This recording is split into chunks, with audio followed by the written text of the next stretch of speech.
Bonjour à toutes et à tous les élèves. J'espère que vous êtes prêts pour le cours d'aujourd'hui. Il est à noter que cette vidéo est conçue pour les élèves de la première année de cycle secondaire collégial, surtout pour ceux qui travaillent avec le manuel parcours édition 2017. Le cours d'aujourd'hui s'intègre dans l'activité de la lecture, relative toujours à la thématique de la deuxième période de la première année des collèges. Précisément, nous allons travailler sur la description d'un lieu, ainsi que sa caractéristique, c'est-à-dire quels sont les éléments à relever pour identifier, pour reconnaître une description d'un lieu. Aussi, quels sont les éléments à respecter pour faire une telle description. Pour cela, et comme toujours, nous allons se baser sur un texte support que je vous invite à faire sa lecture tous ensemble. Support. Mon père avait sa case à proximité de l'atelier. C'était sa case personnelle. Elle était faite de briques en terre battue et pétrée avec de l'eau. Comme toutes nos cases rondes et fièrement coiffées de chaume. On y est pénétré par une porte rectangulaire. À l'intérieur, un jour avare tombait d'une petite fenêtre carrée. À droite, il y avait un petit lit en terre battue comme les briques, garni d'une simple natte en osier tressé et d'un oreiller bourré de capots. Au fond de la case et tout juste, sur la petite fenêtre, se trouvait les caisses à outils. À gauche, les boubous et les pots de prière. Enfin, à la tête du lit, il y avait une série de marmites contenant des extraits de plantes, d'après Kamaralai, l'enfant noir. Et comme vous remarquez, dans ce texte, nous avons deux illustrations, deux images, deux photos qui accompagnent le texte. Pour l'enrichir, pour compléter sa sémantique et pour essayer d'expliquer quelques mots difficiles, aussi pour enrichir le texte. Et donc, dans l'image, dans l'illustration qui se trouve en haut du texte à droite, et donc nous avons des cases coiffées de chaume. Et dans la dernière, à gauche, en bas, et donc nous avons une natte en osier tressé. C'est-à-dire, comment on appelle cet élément que nous avons produit, que nous avons fabriqué, et donc c'est une natte. De quoi il est fabriqué? Quelle est sa matière de fabrication? C'est l'osier. C'est l'osier. Par quel moyen? Quelle est la manière? Quelle est la méthode que nous avons utilisée pour fabriquer cette natte? Et donc il est tressé, c'est-à-dire il est fabriqué par les mains des femmes. Maintenant, après avoir fait la lecture du support, à vous de chercher les éléments, les réponses, les bons éléments pour répondre à ces questions-là. Donc, première question est donc relever le titre du texte, l'auteur du texte, le type du texte, c'est-à-dire qu'est-ce qu'on fait dans ce texte, relever des éléments pour justifier le type que vous avez donné à votre texte, relever quel est le lieu décrit dans cette histoire, à qui appartient la case citée dans le texte, à quel temps sont conjugués les verbes, quels sont les types de verbes que vous avez trouvés dans le texte, relever est-ce qu'il y a des localisateurs, des indicateurs pour préciser le lieu, l'endroit des personnes et des choses par rapport à deux autres dans le texte. S'il y a des compléments de nom, donc relever quelques exemples, aussi relever quelques adjectifs utilisés dans le texte. S'il y a des comparaisons, vous pouvez toujours relever des exemples. Et à la fin, une question très importante qui est découpée, qui est décomposée en deux petites questions.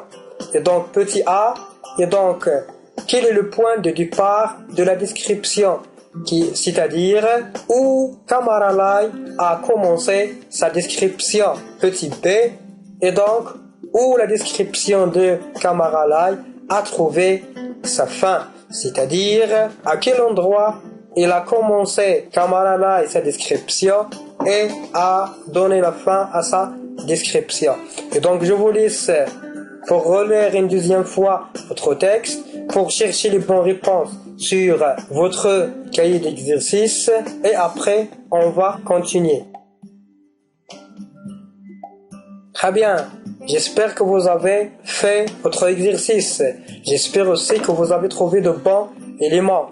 N'ayez pas peur. On va refaire le travail tous ensemble. Et donc, préparez vos réponses. À votre avis, quel est le titre de ce texte? Et donc, la bonne réponse, c'était l'enfant noir. L'enfant noir. C'est le titre du texte. Maintenant, qui a écrit cette histoire? Qui est l'auteur de ce texte? Et donc, c'est Kamara Lai. Et pour ces deux informations, comme nous avons déjà vu dans d'autres textes, et donc il compose la dernière information qui arrive à la fin du texte qu'on appelle la source. C'est-à-dire toujours pour relever le titre du texte ou bien le nom de l'auteur, et donc il faut chercher à la dernière information, à la source, à la fin du texte. Parfois, on peut utiliser le titre en haut du texte, parfois on peut l'utiliser seulement dans la source, et dans une troisième fois, on peut utiliser les deux éléments en même temps. Maintenant, quel est le type de ce texte? C'est-à-dire, qui est la caractéristique dominante? Qu'est-ce qu'on fait dans ce texte? Si vous avez trouvé descriptif, et donc bravo à vous, vous avez trouvé le bon élément.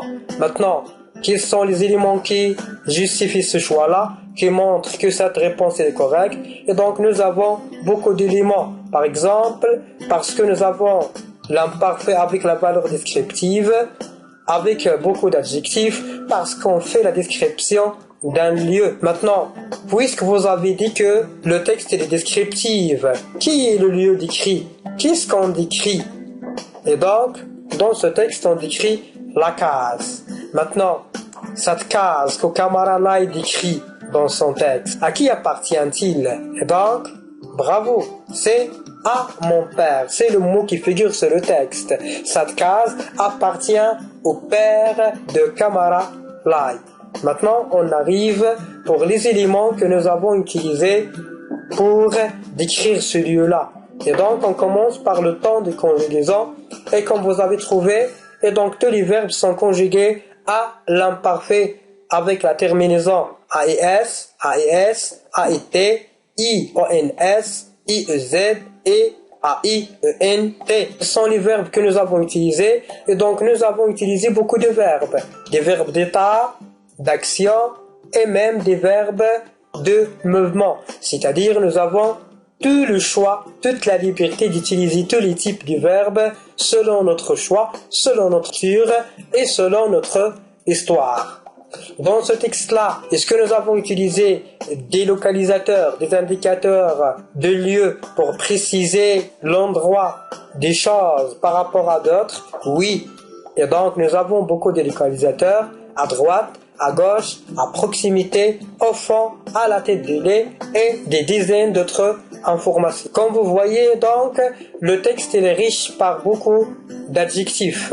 Par exemple, battu, rectangulaire, petite, carré et ainsi de suite. Des dizaines et des dizaines encore des adjectifs pour qualifier de matière, de couleur et ainsi de suite. Aussi, nous avons utilisé des comparaisons pour caractériser, pour mettre en valeur de plus le lieu décrit.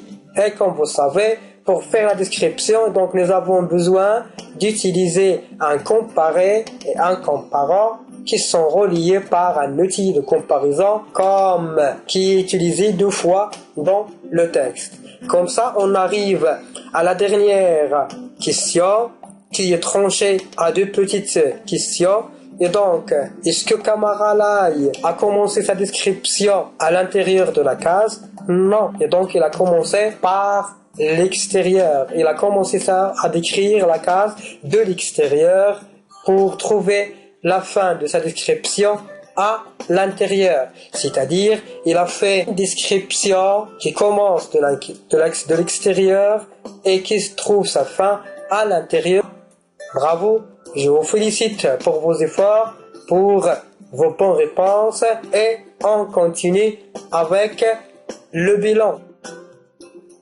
Pour faire la description d'un lieu, on utilise des verbes d'état, des verbes d'action, c'est la première chose. Deuxième chose, on utilise l'imparfait de l'indicatif, comme nous avons vu dans ce présent texte. Mais aussi, on peut utiliser le présent de l'indicatif, et dans ce cas, on l'appelle le présent descriptif. Mais il est plus adéquat, plus convenable d'utiliser l'imparfait avec la valeur de la description, comme nous avons déjà vu par rapport aux valeurs de temps des récits. Aussi, pour faire la description d'un lieu, donc, on utilise toujours des localisateurs pour préciser l'endroit des objets, des choses ou même des personnes par rapport à d'autres éléments. Aussi, nous avons le choix, nous avons la possibilité, la liberté d'utiliser tous les types d'adjectifs, de couleurs, qualificatifs et ainsi de suite.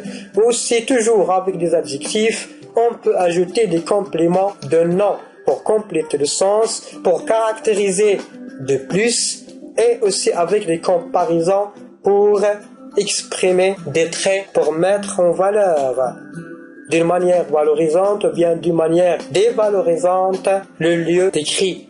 Et n'oubliez pas, toujours, avant de commencer notre description, il faut commencer notre texte, il faut introduire cette description par une narration, c'est-à-dire par des phrases ou bien une phrase, deux phrases, à vous de choisir pour raconter, pour mettre au courant, pour introduire la description et ne pas commencer directement par faire la description. Ça, on arrive à la fin de notre heure que j'espère que vous allez apprécier bien. Et donc, au revoir avec mes espérances d'une bonne santé.